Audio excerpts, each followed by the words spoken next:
রান্না করবো পোস্ত দিয়ে লাউ শাক। এই দেখো লাউ শাক কেটে ধুয়ে নিয়েছি, আর এইদিকে নিয়ে নিয়েছি আলু। আর এই দেখো কড়াই বসিয়ে দিয়েছি, কড়াই গরম হয়ে গেছে। এবার কড়াই দিয়ে দেবো একটু সর্ষের তেল। সর্ষের তেলটা একটু তাপতে দেব।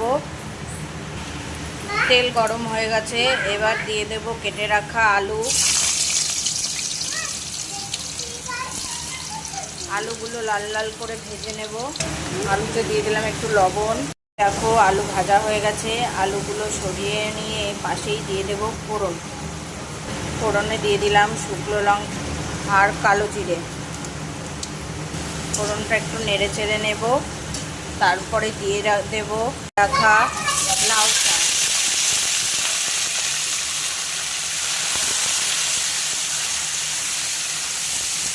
এই দেখো লাউ শাকটা একটু তেলে নাড়াচাড়া করে নিতেই লাউ শাক থেকে একটু জল বেরিয়ে গেছে। এবার লাউ শাকটা একটু ঢেকে দেব সেদ্ধ হওয়ার জন্য। এই দেখো ঢাকনাটা 10 মিনিট পর খুলে দিয়েছি। এই দেখি লাউ শাকটা সেদ্ধ হয়েছে কিনা। অল্প অল্প সেদ্ধ হয়েছে, আর একটু হবে।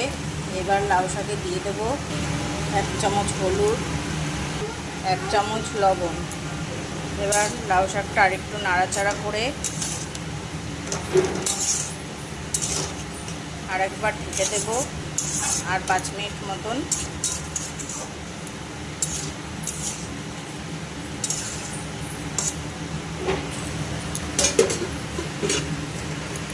5 মিনিট পর এবার ঢাকনাটা সরিয়ে দেখে নেব লাউ শাকগুলো কী অবস্থায় আছে। দেখো আলু গলে গেছে, ডাঁটাও গলে এসছে। এবার দিয়ে দেব বেটে রাখা, দিয়ে দিলাম পোস্ত আর কাঁচা লঙ্কা বাটা।